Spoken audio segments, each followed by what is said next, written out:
Welcome back to the APF Sports Show, where passion meets performance, and every episode is a deep dive into the heart of the game.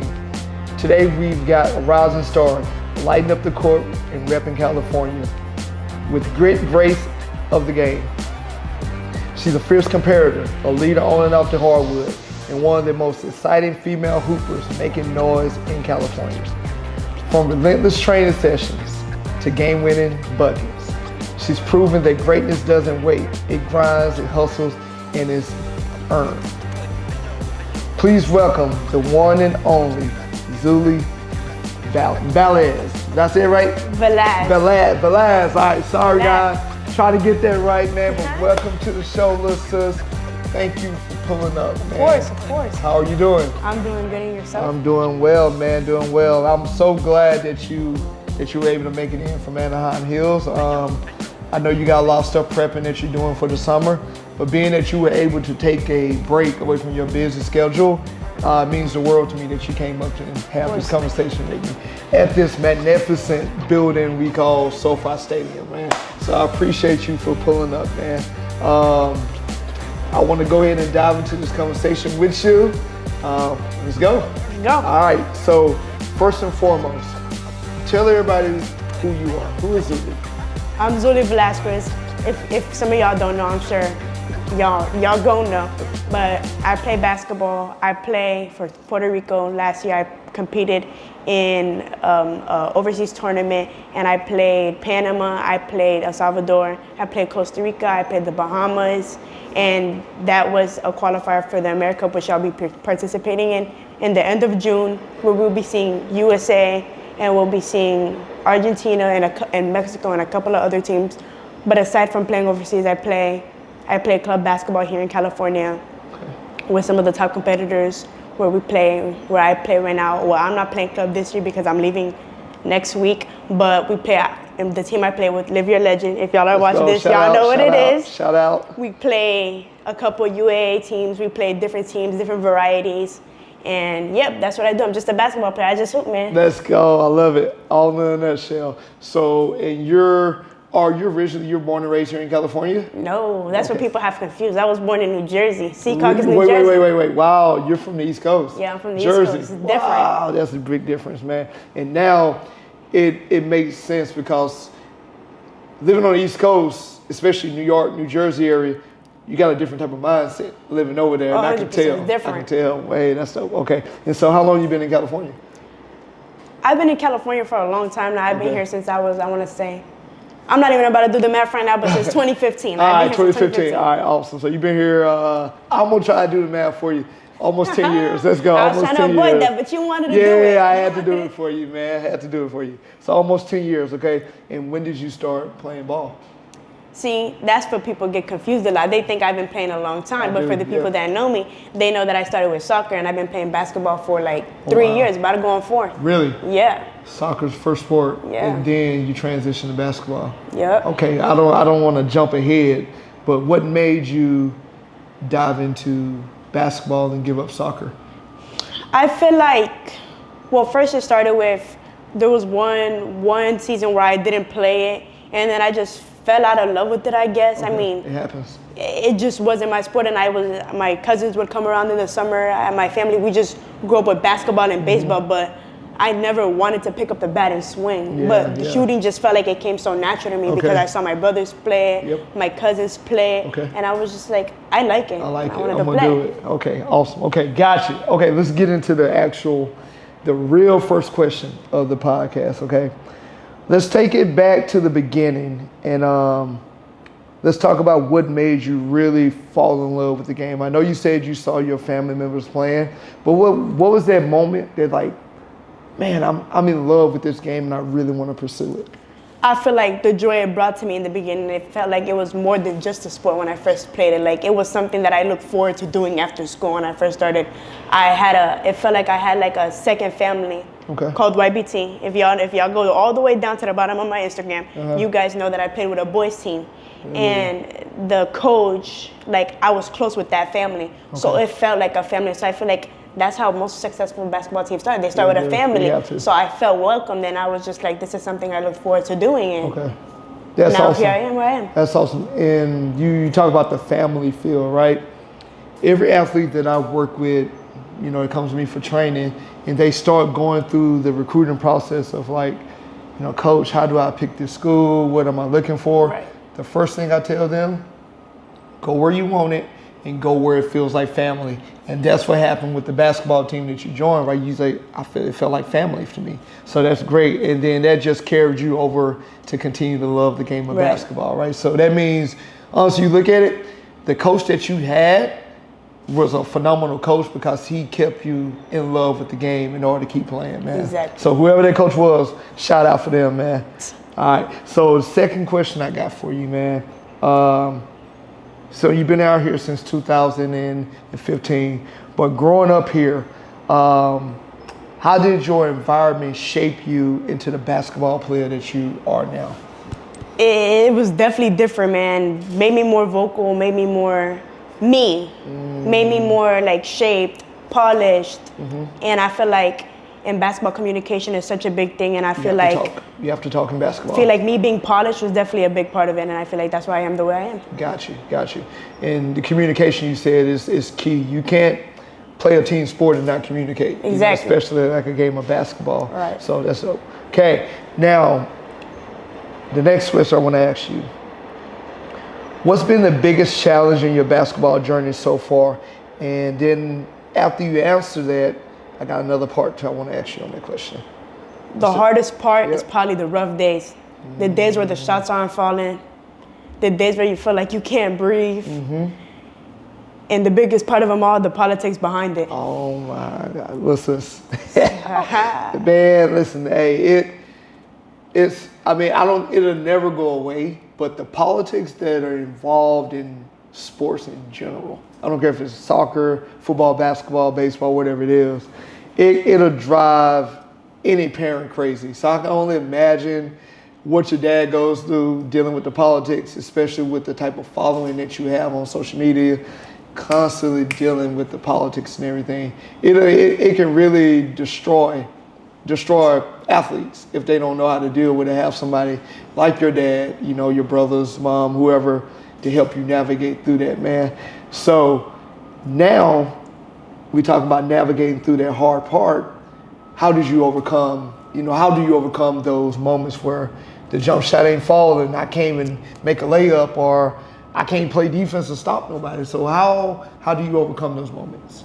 I overcome it with what I prep for, what I work for. I mean, it's bigger than just my missions. It's not like I go in the gym every single day and I'm just mission on purpose. Yeah. I think about all the hours that I put before, all the hours that I've just dedicated to this whole entire sport, the last 3 years, and I think about why I do it, and that's why I don't let it mess me up, because it really could. Like, the mental part is way stronger than people like make it seem. Well, yeah, they say I'm sorry to cut you off, but they say it's 80%.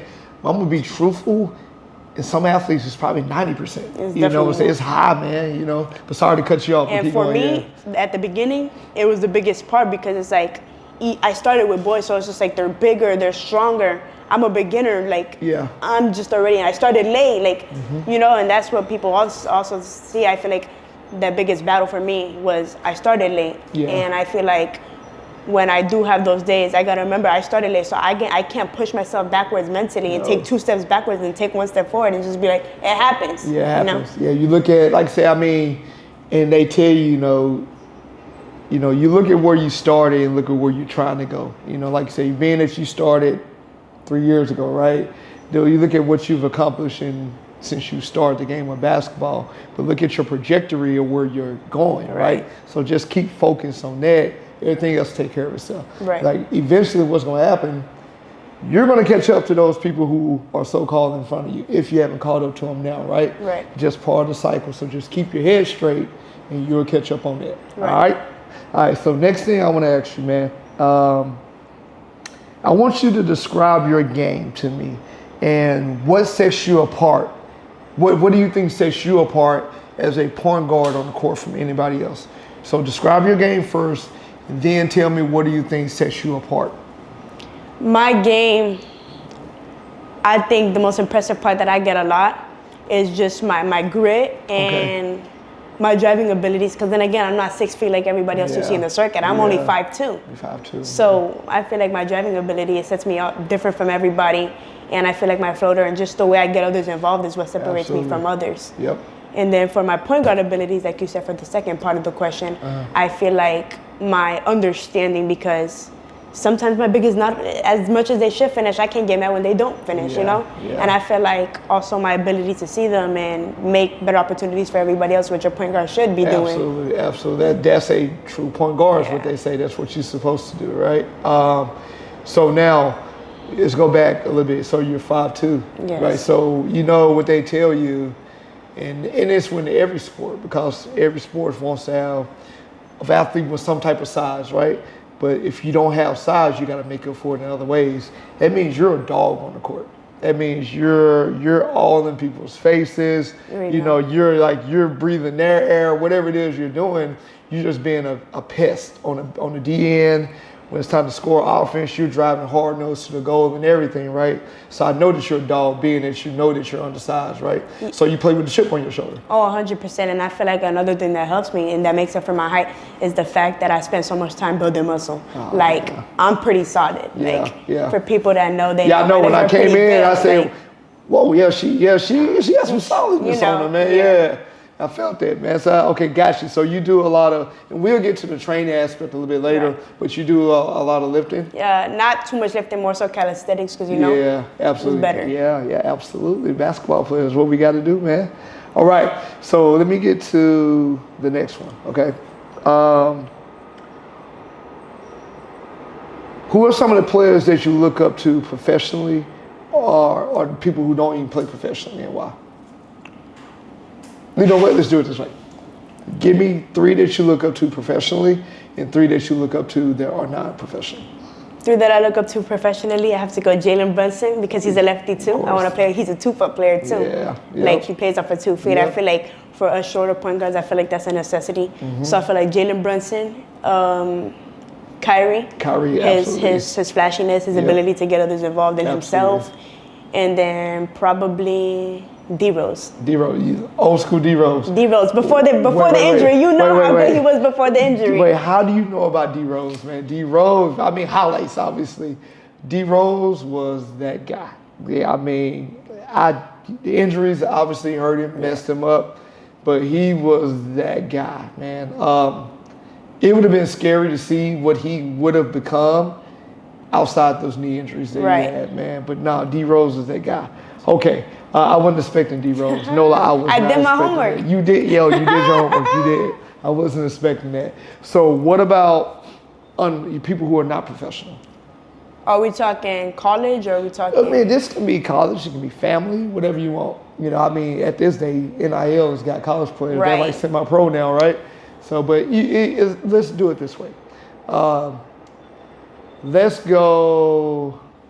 You can do a mix of both. Let's go college and like family members. Who you say? Okay, so family members, I'd probably say I look up to my parents most. That's awesome. They have to keep it together to keep me together. So I really gotta give my credits to them. And then for somebody not professional, somebody that stood out to me, especially this season, that I was like, oh, I should have been doing my homework before, was probably Walter from Florida. Really? Let's take it to the summertime aspect. What does the training look like for you when you're tapped into the summer, no school? Long. I believe you. But I love it. Yeah. And especially since the last 2 years I've been going to Puerto Rico, we'll practice, do the team practice, of course. Okay. But I also do training with a trainer out there. His name is Steven, Coach Steven. Okay. And I usually do an hour and a half with him. And then I'll go shoot at a park because I don't have that much gyms. So we go back. We don't always have gyms. So in Puerto Rico, I'll go and practice at the gym with my dad, or he'll like rebound and like that. That's awesome. Okay. Now, I know you mentioned Puerto Rico, and I'm gonna get to that. Okay. You trained with Ryan, Coach Ryan. He used to be a Pro's Vision. I love him. Yeah. So he, when you hit me up about the podcast, he happened to be at the school I coached at, and I went to him. I said, "Yo, you know her?" He said, "Zuly, she's a dog." That's the first thing he said, that she was a dog, man. And I said, "Yo, she wanted to be on the podcast." And he said, "Bro, you got to get her on there." Yeah, you got to get her on there, man. So he vouched for you, like, because I'm always, trying to make sure I get a right fit Right. for who's gonna come sit down with Right. me. But Coach Ryan, if I was for you, it was like, yo, you gotta have her on. And he said he trained you a few times and said that she was a hard worker. And he appreciated Coach that so Ryan. much about you. Yeah, he said the same thing about you, man. Love him. That's awesome. Okay, now, shout out Coach Ryan, my boy. Always. All Love. right. So, Puerto Rico. I didn't have this in the notes, but let's talk about that journey. What you say so this will be your second year going. This is my second year. So let's talk about the first year when you first got the news that you had an opportunity to go play over there. Man, I was excited, but it was so different from what I was used to. It was definitely like harder. It's different than the US. Way Really? different Really? experience, just different overall. Really? Okay, before I jump to the part about being different, did you get a call or they send an email? How did they reach out to you about So it? this is how it was. My cousin, which she's going to college next year, but she played for them, and I had watched her, and I was like, like I want to play too. Yep. And she had told me like, yo, like they have a 15U, and I'm 14 at the Yep. or no 13 at the time because she did it first. Okay. So she hit me up about it, and I was like, I'm interested. And then I had talked to the coach, and then we left it for a little bit, and then the coach like came me back, and when I was like, You whoa, responded. like Yeah, it's different, yeah, like yeah. whoa. And then we went about it and just flew out, and that's how it went. So did you have to try out for it? Or Oh, what? everyone has to try Okay. out. That's awesome. Everyone had to try out. Okay, got you. Now, when you actually made there that first year, what was like the different standpoint? What stood out most? Like, wow, this is different. Was it the way that they trained or the mindset they had? What made it so much different from what you were used to here? They were so like they needed to make sure it was done. Like it was something that couldn't, like they were very demanding. It was very like structured. Like we had to get it done. And for like when I went there my first time, me, I loved everybody that was there. I wasn't as fluent in Spanish, so I understand it pretty much. A good amount, but I don't speak it. I maybe understood maybe like 25 to like 30% of the words that they said. Yep. So there was a little barrier on top of that, and the fact that like the basketball was so much more different rules. FIBA's only 24 seconds. Over Yep. here it's a little bit longer, Yep. and so there's so many different rules that I had to adjust to, Yeah. and different people that I had to adjust to, and just had to fit myself in. Absolutely. Yeah, and it makes sense. You said something about making the adjustments. Any player that's trying to be great at what they do will make the adjustments to make sure they mess with the team. So you did that, which is great, man. So you played your first year there. How was it? I loved it. I loved every part of it. It was a very good experience. Went exactly how our goal was supposed to, which was to qualify, which the end goal was to qualify no matter how it went, no means. Yep. That's what it was. That's just what was supposed to That's happen. awesome. So when I made it, everybody was so welcoming, and it was just a good opportunity. We just had a great time playing in general. That's great. Played well, no complaints. Got you. Now let's fast forward to this upcoming, you're leaving next week if I'm not mistaken, Yes. right? So let's fast forward to now. What are the expectations walking into this now?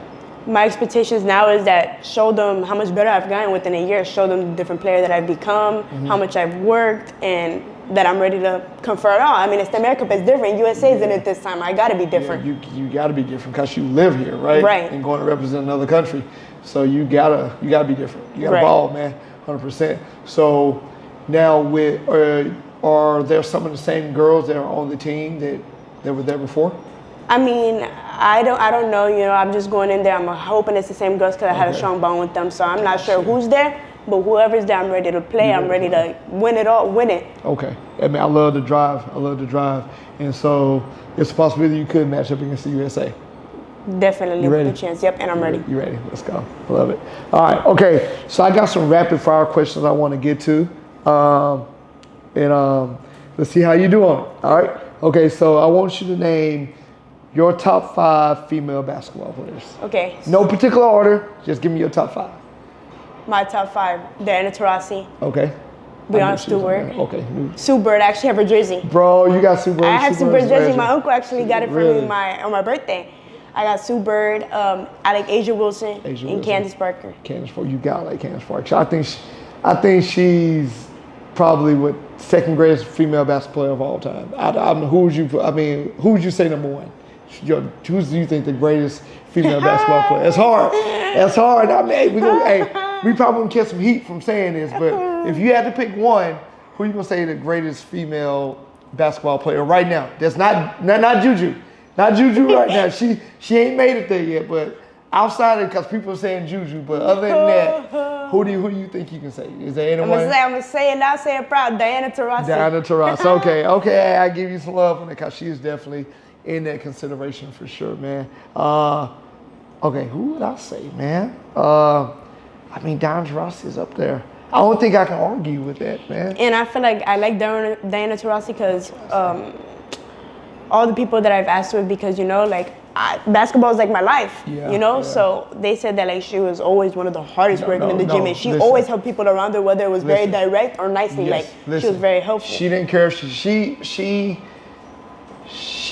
kind of had that Michael Kobe Bryant mindset where I don't care if I hurt your feelings. You know, if I gotta tell you that you suck today to motivate you, I mean, it is what it is. She was like that, right?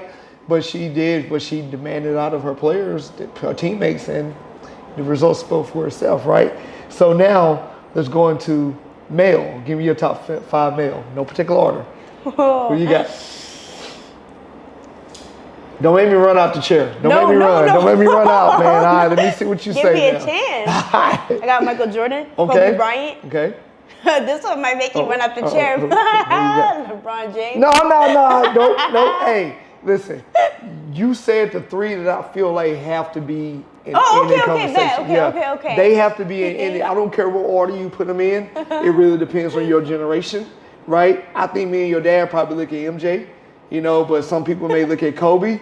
And other people may look at Bron, right? But it just really depends. No, I like all 3 of them. Nobody in particular. Absolutely, And then I had to say Steph. Because let me explain to you why.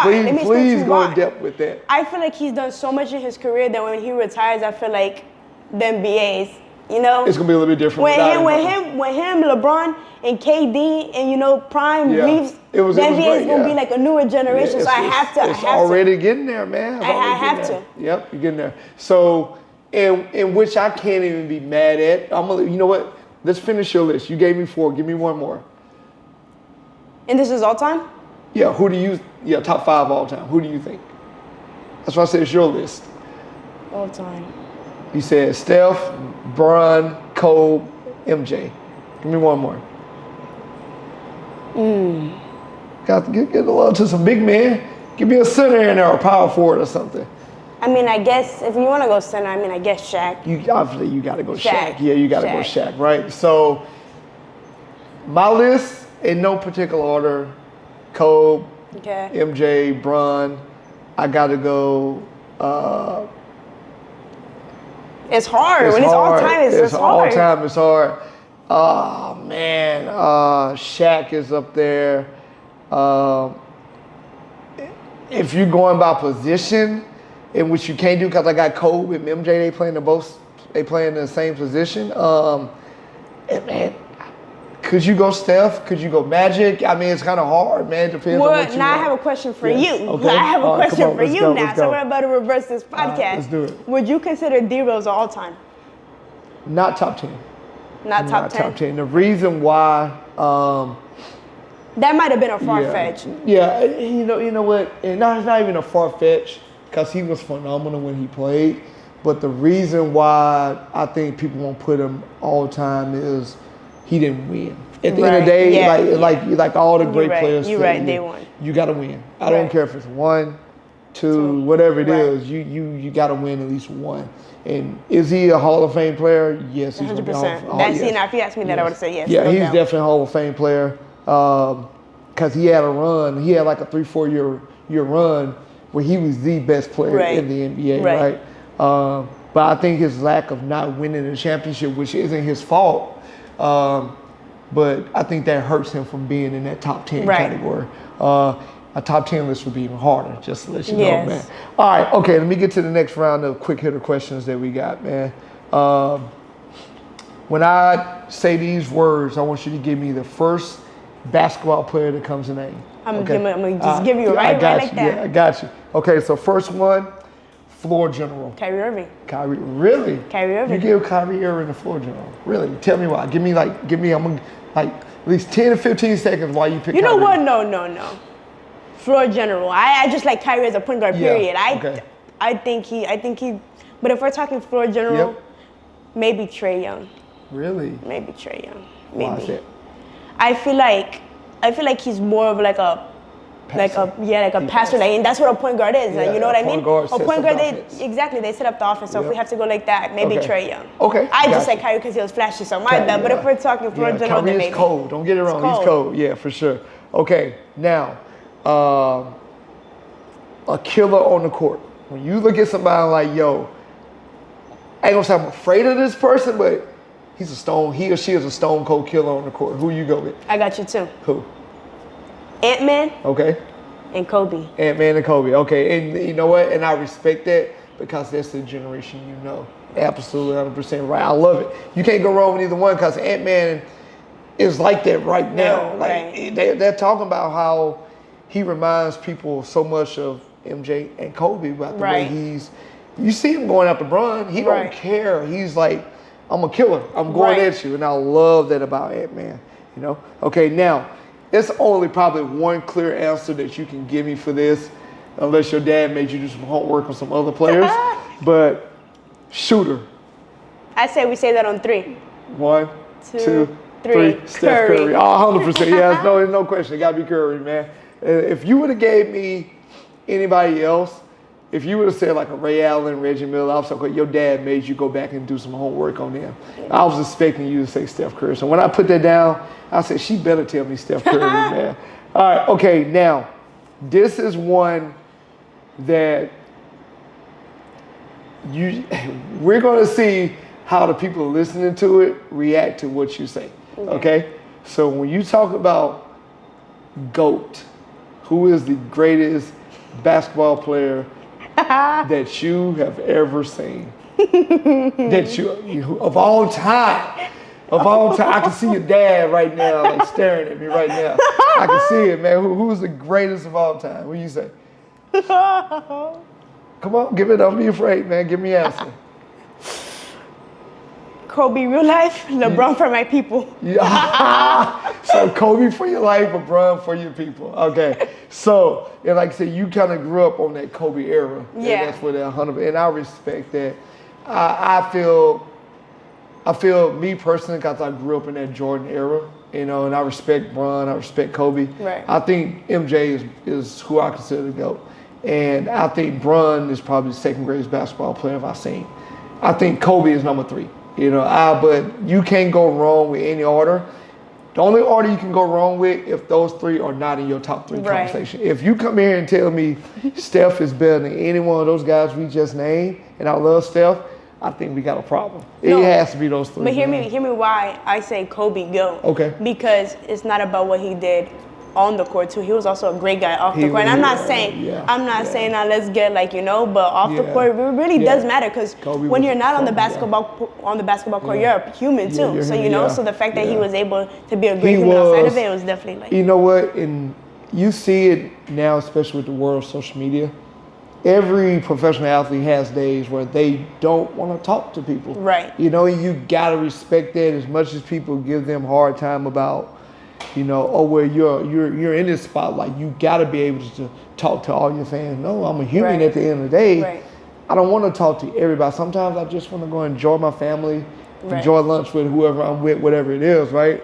So Kobe definitely was about his fans for sure. Not saying anybody else wasn't, but Kobe did go a little bit more out of his way to take a picture with a fan. And you see Bron do it all the time, but just as recently, you seen Bron over in the Olympics, you know, tell the kid, no, get out my face. You know, you seen that happen, right?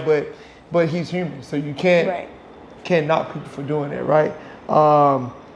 Kobe was a great father, and that's one thing, like you said, what he did off the court as well. But like I said, you can't go wrong with any one of those 3 that you put up there, man. So I can't argue with that. All right, okay. So next question I got for you.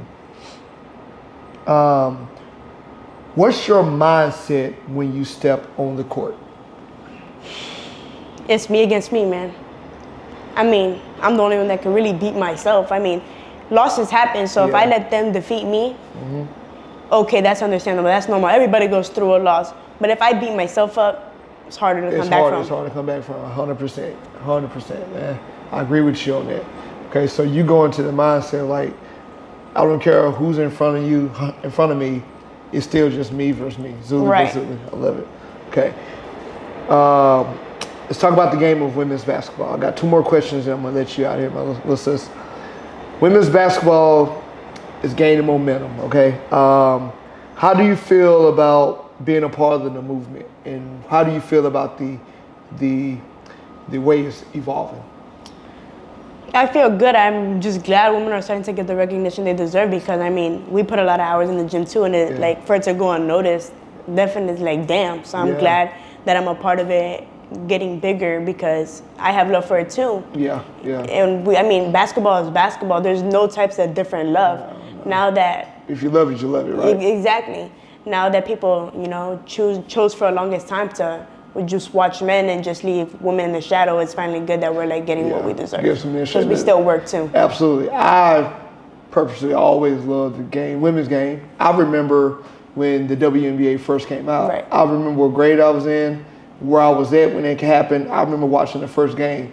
I was in Arkansas, and I remember the Houston Comets, Cheryl Miller, Cheryl Swoops, Cynthia Cooper, all those ladies on the Houston Comets team. And I remember watching and like, man, this is amazing watching these women play basketball, right? And it did take time. Right. You know, it took it, and the game for women still isn't at the level where it should be. Right. But to see it growing, you know, we see where Cheryl Swoops, Cynthia Cooper, they all started, and we see where people like Candace Parker took it down to Taurasi, Caitlin Clark now, you know, Juju is coming up, right? You know what I'm saying? And so eventually once you get up in the age, right? So to see it growing the way it's growing has been amazing. I have, you know, 2 beautiful daughters in which I wish my oldest daughter would play basketball. She doesn't love it like I did. So I can't force her, right? But I wish she would get in the game of basketball because she would be a part of the growth like you're a part of. And it's just a special moment to see that, man. Especially if you're a fan of the game, you know. All right, next one I got for you, listeners. What's one piece of advice you can give a young lady, I would say younger than you, that wants to play the game of basketball? What's one piece of advice you can give her? Just every time you get in the gym, play hard. You gotta love yourself first, man. You really gotta be positive towards yourself because that's the most important part. And I feel like in my beginning stages, that's what messed me up. Just love yourself and play hard and do your best and get better. Absolutely, love it. Play hard, do your best, and just get better. Don't worry about what the haters say. Just go out there and do your work. 100%. It'll come. All right, let's get it. Okay, now, last question. What's next for Zuly? Whatever's next in store for me. I mean, I can't tell you what's next. Whatever's next for me. And you just have I'm open. You ready for Very open person. Let's go, man. You ready for whatever happens? Whatever happens. I just gotta play. Gotta play. And that starts next week in Puerto Rico. 100%. And how long are you there? A month. A month. Okay. Got you, man. You make sure you keep me posted, content, everything that you're doing over there, man. Can you let everybody know, you know, where to find you at on socials, please? You can find me on Instagram at Zuly Velazquez, or you can find me on my TikTok at I'm Zuly Mar, and my Twitter, which is Zuly Velazquez, and those are my 3 main social media platforms. They will be tagged in the comments or somewhere on the video once this video goes up. Little sis, you know what I'm saying, when you reached out to me and I actually went through your page and said, oh, wow, she's nice.